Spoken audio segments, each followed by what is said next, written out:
عاش کے پاس ان کے آخری وقت میں موجود تھے۔ وہ زارو قطار رو رہے تھے اور دیوار کی طرف اپنا رخ کیے ہوئے تھے۔ ان کے صاحبزادے ان کو تسلی دینے کے لیے کہنے لگے، ابا جان، کیا حضور پاک نے آپ کو فلانی بشارت نہیں دی تھی؟ یعنی آپ کو تو نبی کریم نے بڑی بصارتیں دی ہیں۔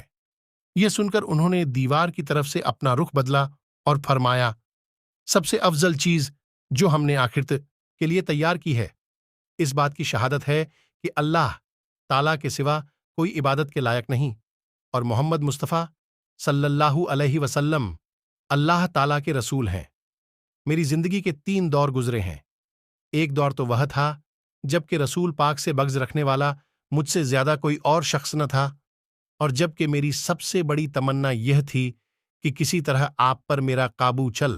حضور پاک نے اپنا ہاتھ مبارک بڑھا دیا، میں نے اپنا ہاتھ پیچھے کھینچ لیا۔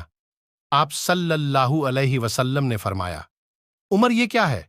میں نے عرض کیا، میں کچھ شرط لگانا چاہتا ہوں۔ فرمایا، کیا شرط لگانا چاہتے ہو؟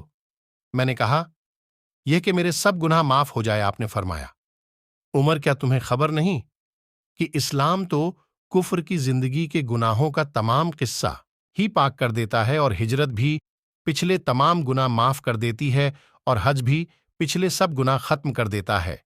یہ دروازہ تھا جبکہ آپ سے زیادہ پیارا، آپ سے زیادہ بزرگ میری نظر میں کوئی اور نہ تھا۔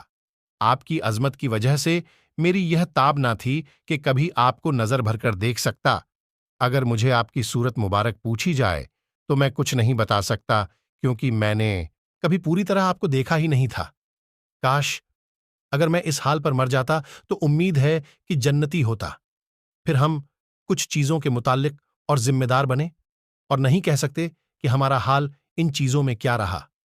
یہ میری زندگی کا تیسرا دور تھا۔ اچھا دیکھو، جب میری وفات ہو جائے تو میرے جنازے کے ساتھ کوئی شور شرابہ کرنے والی عورت نہ جانے پائے، زمانہ جھیلیت کی طرح۔